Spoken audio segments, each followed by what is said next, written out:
Nós estamos no 11º domingo do tempo comum. E o Senhor nos faz um convite a olharmos para este mundo com esperança e confiança. Deus nos conduz à felicidade plena. Meus irmãos, já disse algumas vezes e repito para os que estão aqui, para os que estão em casa: acorda enquanto há tempo. Felicidade sem Deus tem data de validade. Felicidade sem fé tem início, meio e fim. E o final não é nada bom. É preciso encontrar o sentido da nossa vida em Jesus Cristo, nosso Senhor. Caminho, verdade e vida.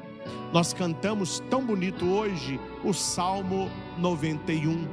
Como é bom agradecermos ao Senhor. Vamos repetir isso? Como é bom agradecermos ao Senhor. Como é bom agradecer.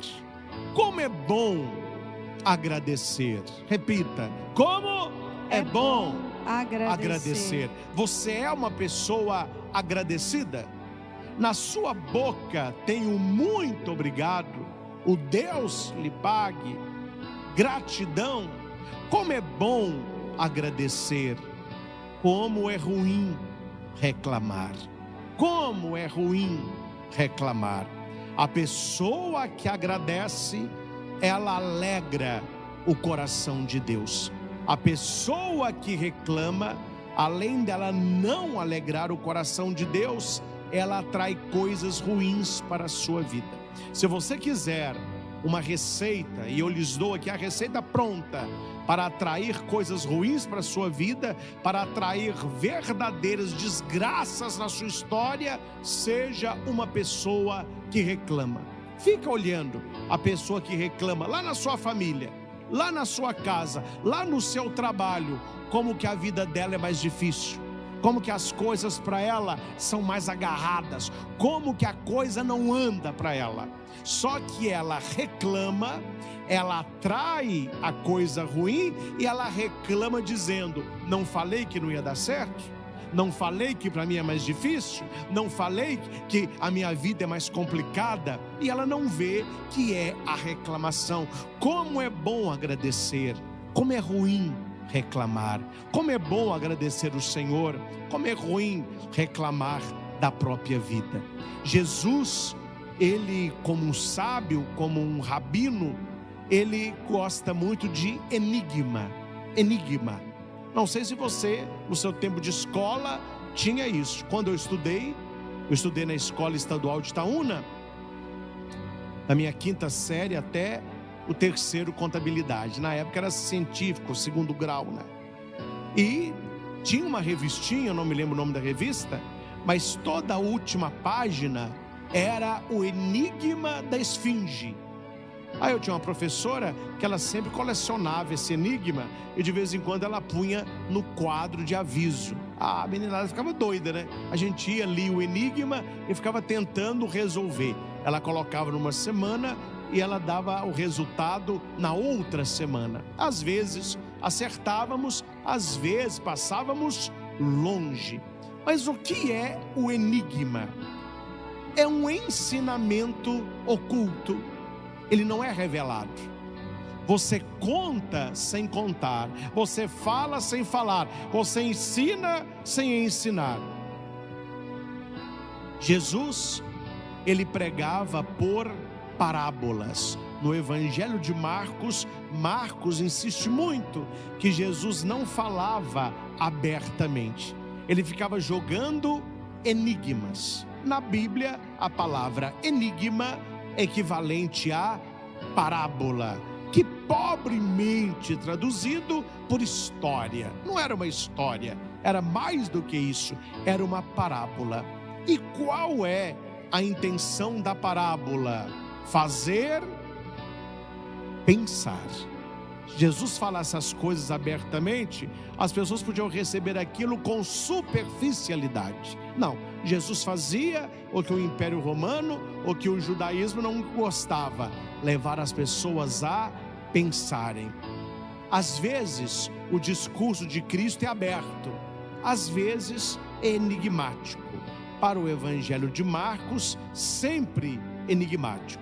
Ele vai contar o sentido só para os 12. É assim que termina o Evangelho. Jesus só falava por meio de parábolas, mistério, enigma. Mas quando estava sozinho com os seus discípulos, explicava tudo. E no Evangelho de hoje, Jesus conta 2 parábolas. A primeira é de simples assimilação, como a segunda. Jesus vai dizer que o reino de Deus é como alguém que espalha a semente. Ponto final. A única coisa que cabe ao ser humano é espalhar a semente. O que é espalhar a semente? É falar de Jesus, é convidar as pessoas para a igreja, é dar o testemunho cristão, é viver uma vida de santidade, é buscar a virtude, é espalhar semente.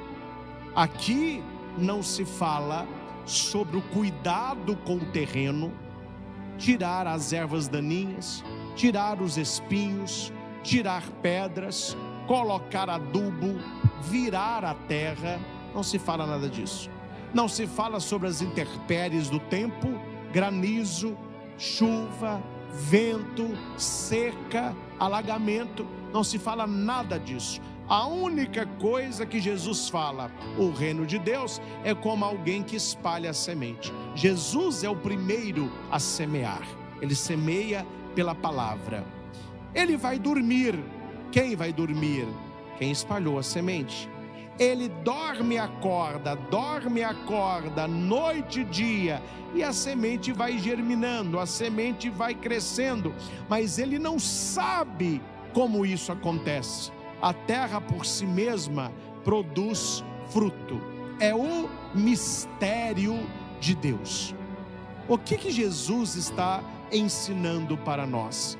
Que por mais que o mundo pareça estar perdido, por mais que você veja as coisas cada dia piores, nós como cristãos, como católicos, como seguidores de Jesus, podemos dizer assim: nós não estamos vendo, mas a semente está germinando, o reino de Deus está crescendo. Só que Deus, ele tem uma qualidade que o mundo não gosta mais. Deus, ele é muito silencioso, ele é misterioso, ele é oculto. E nós vivemos uma época de muito barulho. Ontem mesmo estava à tarde fazendo visita a uma senhora enferma ali perto da praça do Santuário Santo Antônio. A hora que eu saía da casa dela, passou uma moto, mas no grau. Aí o neto dela falou, eu falei: nossa, mas que altura! Ele falou: sabe o que é isso? Eles tiram o abafador, eles compram a moto e eles tiram para fazer ainda mais barulho. Ou seja, quanto mais barulho, mais legal. O negócio tem que escrachar. É um mundo que nós estamos. Quantas vezes você ouve, isso eu não entendo, né? Eu posso ser bobo, e eu sou, mas eu não entendo certas coisas não. Pessoal aqui de Divinópolis, estou falando que eu moro aqui, eu vejo de vez em quando o pessoal no centro, com umas caminhonetes grandes, deve ser para chamar atenção para caminhonete, né? Um carro melhor, um som estridente, mas alto, mas quase que balança a janela da sua casa. E você nota, meu filho, o pessoal que faz isso, eles não querem escutar música alta. Porque quem quer escutar música alta, coloque o foninho e põe no talo. Se a pessoa ficar surda, é problema dela. Não. Ela não quer escutar, ela quer que você escute, ou que você veja que ela está escutando, ou que você olhe que ela está passando. Mundo barulhento, moto, som. Não sei na sua família como é, mas na família de muita gente só funciona no grito. no berro. É o pai gritando de um lado, é a mãe gritando do outro, é os filhos gritando do outro. Então a gente acostuma com um mundo muito barulhento, tudo é muito barulhento, tudo é muito alto. E Deus, Ele vai no silêncio. Ele vai no silêncio. Tem uma história que um abade levou um monge para uma floresta e falou com ele assim: o que você está ouvindo? Ele falou: estou ouvindo um passarinho cantando, estou ouvindo um lobo uivando. Não, isso aí todo mundo ouve, mas preste mais atenção. Estou ouvindo a brisa nas folhas, o vento na grama. Não, eu quero mais. Estou ouvindo ao longe uma cachoeira e o som de águas. Mais. Depois de muito tempo em silêncio, ele disse: estou ouvindo a floresta que cresce em silêncio. Aí o monge disse: agora você está preparado, você está ouvindo o que somente aqueles que calam por dentro escutam. E o pior barulho, meus irmãos, e vocês hão de convir com o padre, o pior barulho não é o que entra pelo ouvido, é o que está dentro de nós. É o barulho dentro de nós, é a inquietude dentro de nós, é a tempestade dentro de nós, é a tristeza, o pensamento que não para, mente acelerada, ansiedade, preocupação, medo. Então a gente não vê as coisas de Deus assim.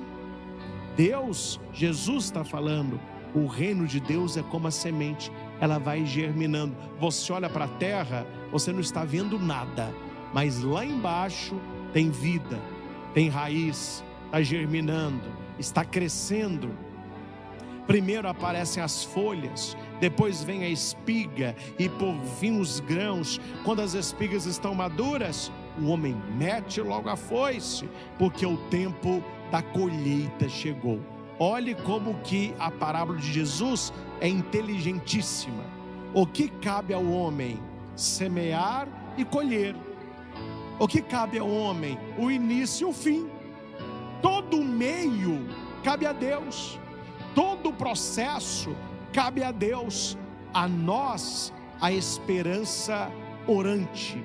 É por isso que na parábola de Jesus ele não diz: ele acorda e vai dormir, é dia e noite. Não, ele faz o contrário, ele dorme e acorda. Não é acorda e dorme, ele dorme e acorda. Não é dia e noite, é noite e dia. Por quê? Eram os dois momentos de oração no templo, porque à noite, às 18 horas, já era o outro dia. Para o judeu o dia não começa à meia-noite, começa às 18 horas. Mas já é o outro dia sem luz, porque ele vai ficar 12 horas no escuro, das 18 horas às 6 da manhã. Aí começa o novo dia, que já começou às 18. Por isso noite e dia, por isso dorme e acorda. São os dois momentos de oração crucial na vida do judeu. Hora que o dia está indo e hora que o dia está chegando. E a oração é sobre o que? Agradecer. Como é bom agradecermos ao Senhor. A hora que o dia está indo embora, ele agradece o dia que viveu. Quando o sol está nascendo, ele agradece o dia que vai viver. Então este é o ciclo. E para aquele que ora, para aquele que agradece e para aquele que acredita, você não sabe, mas Deus está germinando coisas novas na sua vida. Quando eu era estudante de teologia em BH, algumas vezes nós fomos ao Palácio das Artes ver lá alguns espetáculos, tudo muito bonito, né? O que eu mais gostei foi a ópera Aida do Egito, né? É longa, lindíssima. E tem cavalo, tem aquelas colunas enormes do Egito, tinha Anubis, aquela coisa toda. O que a gente não sabia, e hoje eu sei porque eu assisti, de vez em quando vinha um tenor, uma soprano cantar, Então eles iam cantando, eles chegavam na frente do palco, nos encantava com a sua voz, aí a cortina fechava. Ele cantava, aí passava soldados, né, e pessoas com balaio, você ficava encantado com aquilo. Quando ela estava no fim do canto, a cortina voltava a se abrir. Só que quando a cortina abria, tinha um mistério revelado. Qual é o mistério? O cenário tinha mudado. A gente não vê que a cortina de veludo fecha. Por que a cortina fecha? Porque o pessoal está mudando o cenário. Era o palácio de Faraó, aí aparece uma praça, aí aparecem as pirâmides, etc. Eu tomei isso para a minha vida. Meus irmãos, quando na nossa vida uma cortina se fecha, não é para você ficar triste, nem em depressão e nem ficar preocupado. Tenha certeza, Deus está mudando o cenário. E quando a cortina se abrir, tudo estará melhor do que antes. Até lá, dorme, acorda, noite e dia, oração. Você não está vendo, mas escute o que o Padre está falando. Não é porque você não está vendo que Deus não está fazendo. Deus está fazendo na vida de todos nós. Noite, dia, dorme, acorda. Quando você assustar, tem flor, tem fruto e tem colheita. Jesus está ensinando como que o reino de Deus, ele acontece. Não é porque nós não estamos vendo que Deus não está trabalhando. Não é porque nós não conseguimos pegar no reino que Deus não está realizando. A segunda parábola, a gente só entende indo à primeira leitura. Então eu vou à parábola e vou à primeira leitura. Eu estou no Evangelho de Marcos, capítulo 4, do 26 ao 34. A segunda parábola é: com que poderemos comparar o reino de Deus?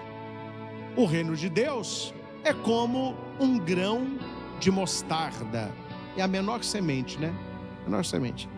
Que ao ser semeado na terra, é a menor de todas as sementes da terra.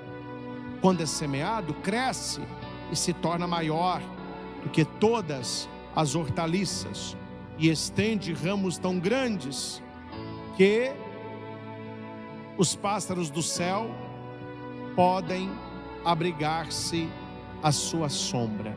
O final é feliz. Como a primeira parábola, o final é feliz. Para nós hoje, rapidamente, qual seria a interpretação desta parábola sem olhar o texto originário, que é a primeira leitura? A interpretação seria: Deus pega coisas mínimas para realizar o seu plano. Deus precisa da nossa fé no tamanhozinho de um grão de mostarda, para que daí ela cresça. O sentido está certo, e a interpretação não está errada. Mas para você entender o impacto desta parábola há 2000 anos atrás, você precisa entender a cabeça do judeu de 2000 anos atrás.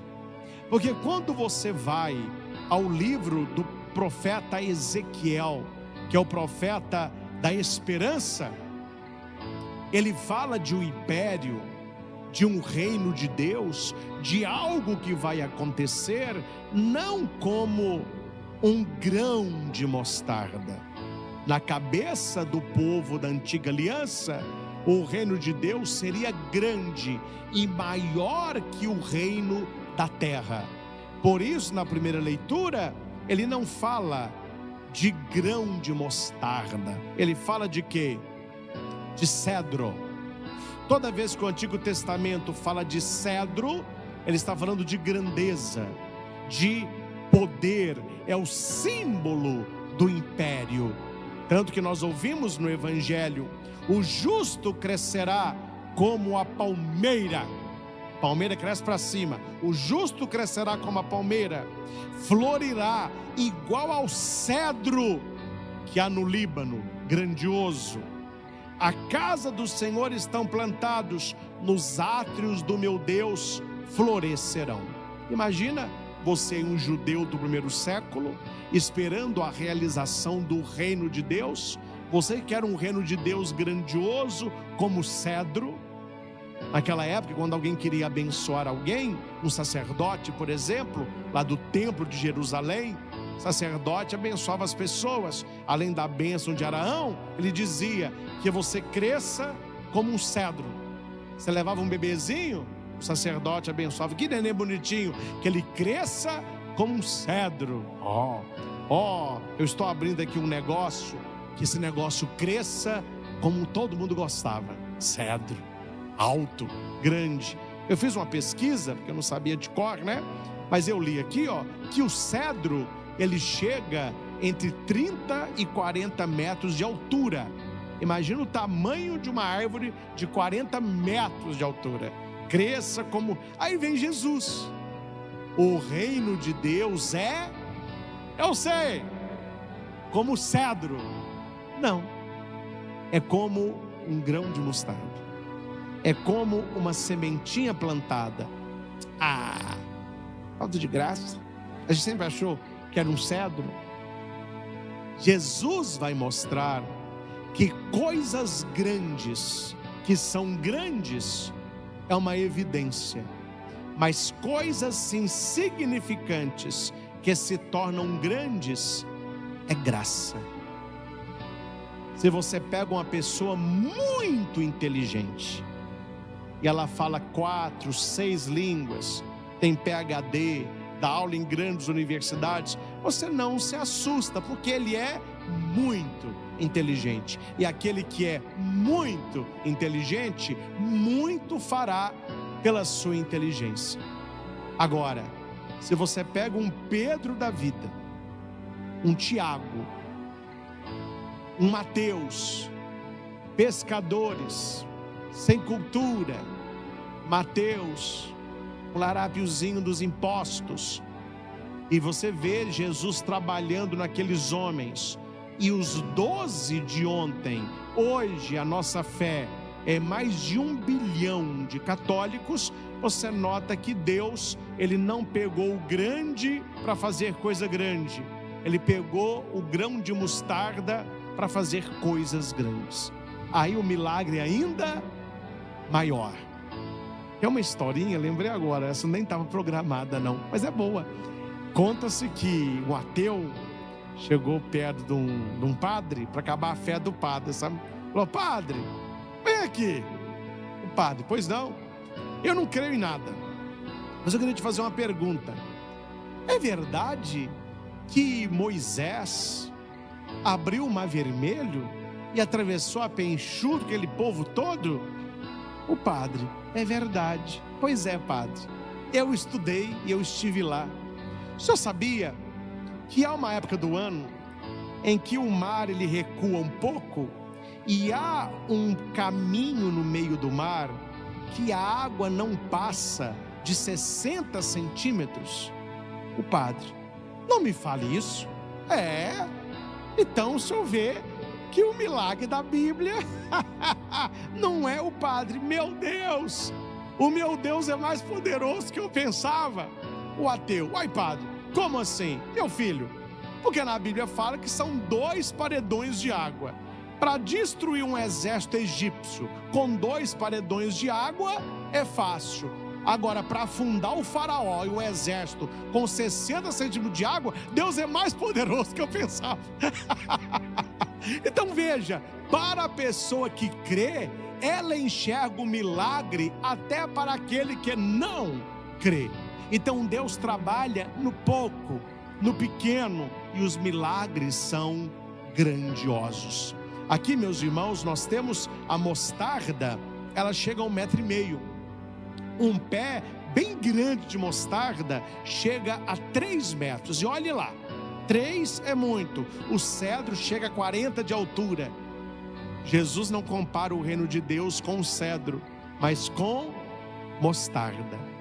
E nós temos no capítulo 31, anote aí, Ezequiel 31, 1-9, depois você leia, falando a respeito do cedro.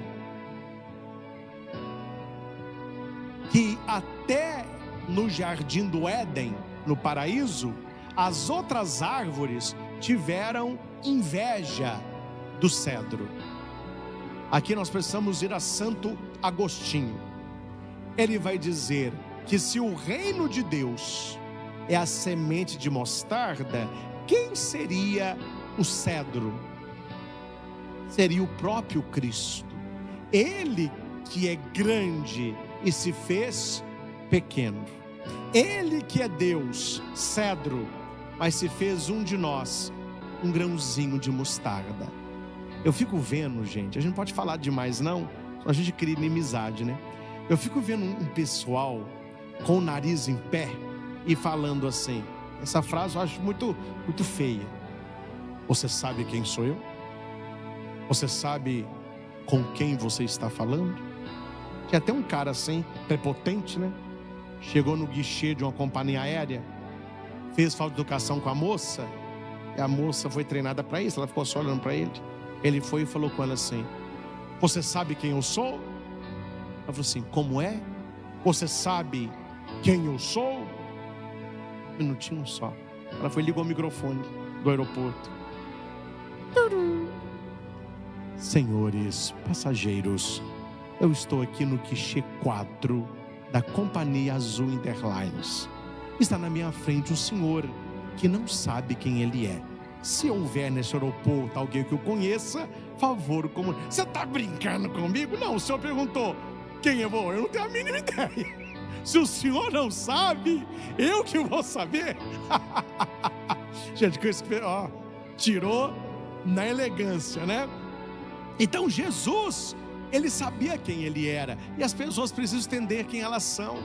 Há um vídeo muito bom na internet para você passar para quem se acha.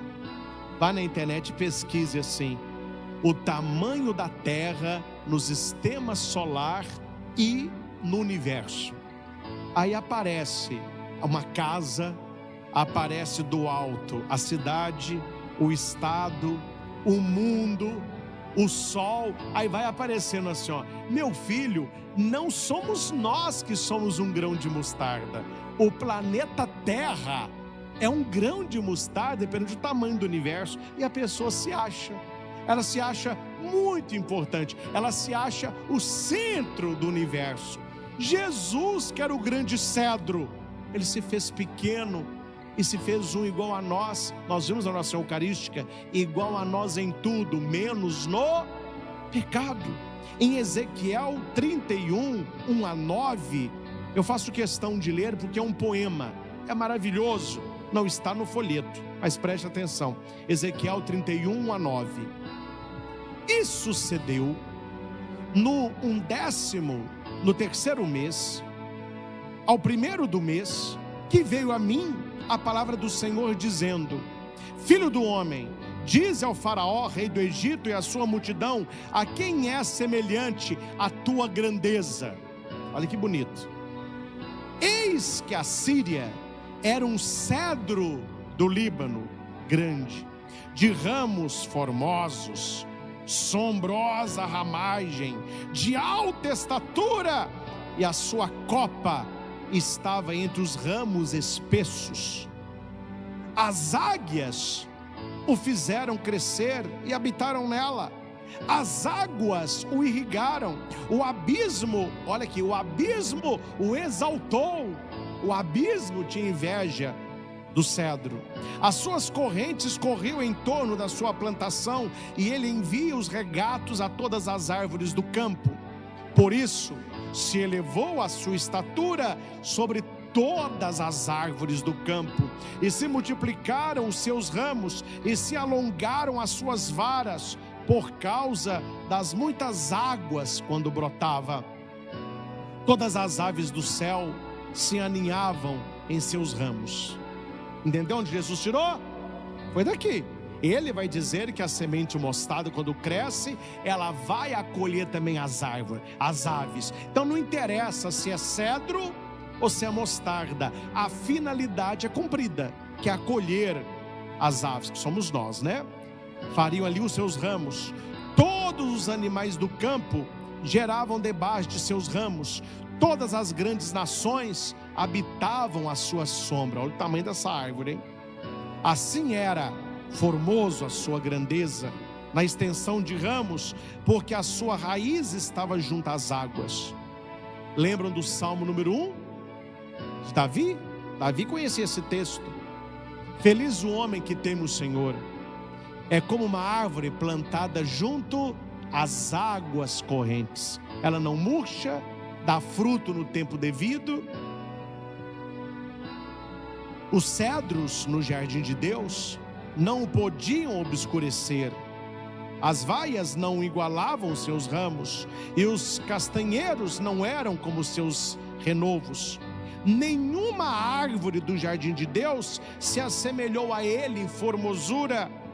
Formoso fiz com a multidão dos ramos, e todas as árvores do Éden que estavam no jardim de Deus tiveram inveja dele. Olha que coisa, hein? Todos olhavam para o cedro e tinham inveja dele. Jesus, que era o cedro, se fez pequeno. E nós que somos pequenos, nos achamos um cedro, né? Nós que somos a sementinha de mostarda, nos achamos um cedro. O reino de Deus não se parece com aquilo que nós esperamos. Quando você fala de rei, olhe como são os reinos da terra. Eu estava vendo ontem no Instagram, eu não sei assim acompanhar o que é, mas alguma coisa aconteceu na família real britânica, que ontem eles viraram notícia de novo. Eu estava lá na sacada, o rei, etc. Aí você vê assim, uma suntuosidade extrema, muitos cavalos, muitos soldados, muito veludo, muita pompa. Esses são os reinos. Quando Jesus fala para Pilatos, eu sou o rei, Pilatos, sabe aquela olhada? A gente não deve dar essa olhada, e recebê-la é pior. Não devemos olhar assim, mas se alguém nos olha assim é pior. Você já ouviu a pessoa quando você fala alguma coisa e a pessoa olha para você assim, ó? Como que chama esse olhar? Ele me olhou, de alto a baixo, né? Igual alguém me contou que entrou numa loja muito elegante, num shopping muito elegante, na capital mineira, e a pessoa mas ela não é muito elegante. Então quando ela entrou, ela começou a olhar as coisas assim, aí veio a moça que trabalha na loja, toda maquiada, né, de salto alto, tudo arrumadinho, né? Ela chegou e falou assim: boa tarde, senhora, errou a loja? Ela falou assim: não, eu estou vendo, talvez eu compre algo. Ela falou que a atendente fez para ela assim, ó. Você olhou de cima a baixo, falou: quem é você para comprar? Ela falou que não comprou de pirraça. Ela me olhou de alto a baixo, eu não comprei. É como se você olhasse para Deus, perguntasse assim: como que Deus me olha? Como que o mundo nos olha? Como que Pilatos olhou para Jesus quando disse: eu sou rei? É assim que Pilatos fez, ó. Estou vendo o seu reinado. Estou vendo o seu reinado. É porque o mundo nos olha de alto a baixo. Deus que está no alto, Ele nos olha de baixo para o alto, que nós estamos embaixo, mas nós não somos de baixo. Esse é o segredo. Nós estamos passando por uma experiência aqui embaixo, mas o meu local não é aqui embaixo. Eu não nasci para ficar aqui embaixo a vida toda. Tanto que a gente nasce, tem a vida e um dia nós vamos para o alto. Corações ao alto. Buscai as coisas do alto. Aí sim nós seremos altos como os cedros do Líbano, pela santidade de vida. Que para alcançar as coisas altas, eu preciso ter altura. Altura e estatura de Cristo. O reino de Deus não se parece com os reinos da terra. Ele é um mistério. Um mistério. Só que ele tem um poder que o mundo também não conhece. Qual é o poder? O Espírito Santo. É o Espírito Santo que nos faz altos, que nos faz cedros, que nos faz buscar as coisas do alto. Olha como que com Deus, meus irmãos, a coisa é diferente. Você de casa, está me acompanhando? Está acompanhando o raciocínio? Com Deus funciona assim: eu sou fraco. Aí Deus vai dizer: então você é forte. Não, eu não preciso de Cristo não. Eu sou forte. Aí Deus diz: nunca esteve tão fraco. É o contrário. É por isso que na segunda leitura está escrito assim: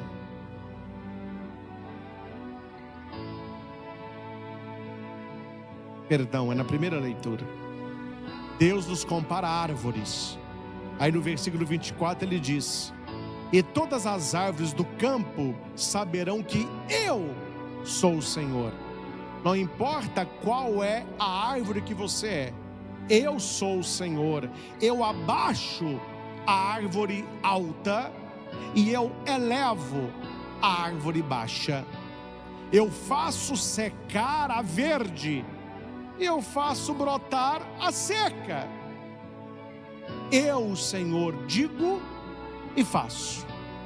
Meus irmãos, você pode rezar ao Senhor assim: oh meu Deus, eu estou me sentindo uma árvore tão baixinha, eu não estou tendo alegria, eu não estou tendo satisfação, a minha fé é tão pequena, eu não consigo. Deus olha para você, Ele te faz crescer, porque quem te faz crescer não é a sua força, é o mistério, é a graça. Eu tenho sido uma árvore seca. A depressão seca a pessoa, o luto seca a pessoa, a ansiedade, o pânico seca a pessoa. Senhor, eu estou me vendo hoje uma pessoa seca. Ela é capaz de fazer brotar a vida. Agora cuidado quando você se acha muito alto ou muito verde, porque Ele abaixa o alto e seca o verde.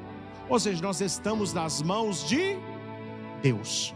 Devemos confiar na sua providência. É como se o anjo, parafraseando Ezequiel, falasse com Maria. Quem faz a comparação não sou eu, o cardeal Cantalamessa. Como se o anjo falasse com Maria assim: Maria, tu és uma árvore frondosa, por isso bendito o fruto do vosso ventre. Então ela é uma árvore, é a nova árvore, que teve a primeira árvore do pecado, que é do jardim do Éden. Maria é a nova árvore.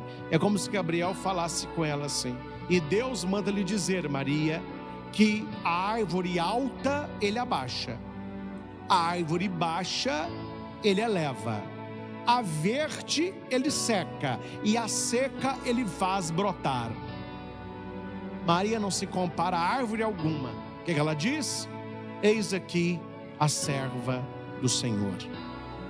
Parafraseando Ezequiel: eis aqui a árvore do Senhor. Ele que faz. Ele pode me fazer diminuir, Ele pode me fazer crescer, Ele pode me fazer secar, Ele pode me fazer florir. Eu não tenho vontade não, faça a tua vontade. Bonito isso. Isso eu nunca tinha comparado este texto com Maria. Tinha que ser Cantalamessa, né?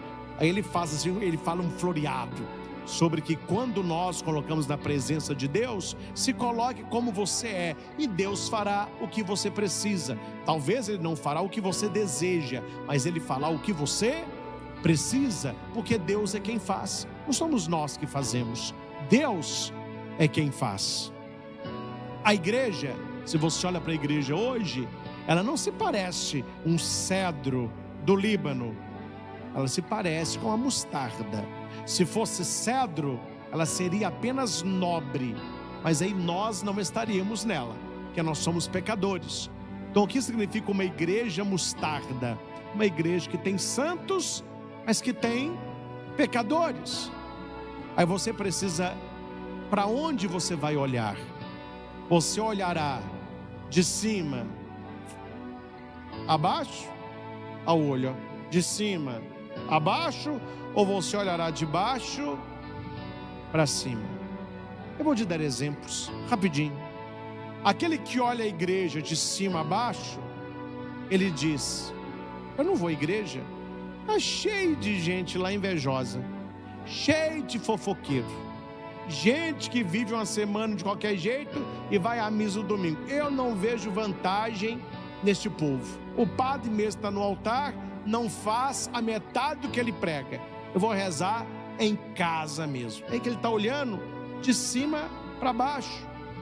Mas quando você olha a igreja de baixo para cima, você começa a encontrar com São Tomás de Aquino, com São Francisco de Assis, Santa Teresinha de Lisieux, Santa Teresa d'Ávila, São João Bosco, São João Paulo II. É a mesma igreja. Há um movimento de desce e há um movimento que sobe. Há um movimento de pecado, mas há um movimento de santidade. Para onde que eu tenho olhado? As catedrais medievais são uma pregação viva. Quem já foi à Europa, qualquer catedral medieval é uma pregação viva. Você vai numa igreja durante o dia, você chega por fora assim, ó, elas são pesadas. Elas não são pintadas, não é? Naquela época não usava pintura como hoje. Elas são de pedra ou de um cimento bem calcado, elas são escuras. Agora que eles estão reformando a Notre Dame, né? Mas ela era uma escura, pesada. A Duomo, lá de Milão, uma igreja pesada, né? Várias catedrais de Roma, escuras, pesadas. Você olha a igreja por fora, você fala: nossa, bem que Jesus falou, que pé de mostarda, hein? Misericórdia. Aí você entra na igreja, tudo claro, vitrais, as luzes dançam dentro das catedrais, pássaros ali habitam, tudo muito limpo, tudo muito bonito, tudo muito claro. Qual é a lição que nós tiramos das catedrais medievais? A beleza da igreja só vê quem a vê por dentro. Se você olha para a igreja por fora, ela é um pé de mostarda. Mas quando você faz parte da igreja, você vai dizer: mas esse pé de mostarda sempre foi um cedro do Líbano. Que eu não posso olhar para um João Paulo II, para um Tomás de Aquino e dizer que ali a graça de Deus não abundou e superabundou. É isso, meus irmãos, que nós somos chamados neste domingo, não somente a olharmos, mas a praticarmos com a nossa vida. Se você tem algo na sua vida, por menor que seja, Deus vai trabalhar nesse grãozinho de mostarda.